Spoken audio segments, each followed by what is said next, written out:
Hey guys, కాశ్మీర్లో last day Srinagar ఎయిర్పోర్ట్లో ఉన్నామన్నమాట. Flight ఎక్కేసిన తర్వాత వాష్రూమ్ చూడాలన్న క్యూరియాసిటీ అందరికీ ఉంటుంది కదా, అందులో నేను కూడా ఒకదాన్ని గైస్. సో చూసేద్దాం రండి. డోర్ ఓపెన్ చేసి క్లోజ్ చేసిన తర్వాత ఇట్లా నార్మల్ లైట్స్కి వచ్చేస్తుంది అనమాట బ్లూ నుంచి. వాష్రూమ్లో స్మోక్ చేసే వాళ్ళకి ఆ బోర్డ్. వాష్రూమ్ అయితే చాలా చాలా చిన్న ఉంటుంది గైస్, మరీ అంత పెద్దగా అయితే ఎక్స్పెక్ట్ చేయదు. ఇది అయితే వాష్ ఏరియా గైస్.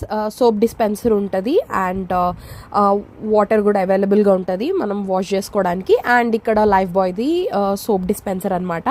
అండ్ పిల్లలు చిన్నపిల్లల్ని క్యారీ చేసే వాళ్ళకి ఇన్ కేస్ వాళ్ళు డైపర్స్ చేంజ్ చేయాలనుకుంటే ఈ ర్యాక్ యూజ్ చేసుకొని they can confidently change the diapers. ఇక్కడ టిష్యూస్ చూడంగానే చింతకాయల రవి మూవీలో వెంకటేష్ ఇక్కడ టిష్యూస్ పెద్ద ఇష్యూరా అంటాడు కానీ నాకైతే అదే గుర్తొచ్చింది guys. And most importantly flush చేశాక వచ్చే సౌండ్ అయితే మనం తట్టుకోలేం గైస్. ఫోన్లో మీకు అంత వినిపించకపోవచ్చు, బట్ నిజంగా ఎక్స్పీరియన్స్ చేస్తే అయితే చెవులు వలిగిపోతాయి.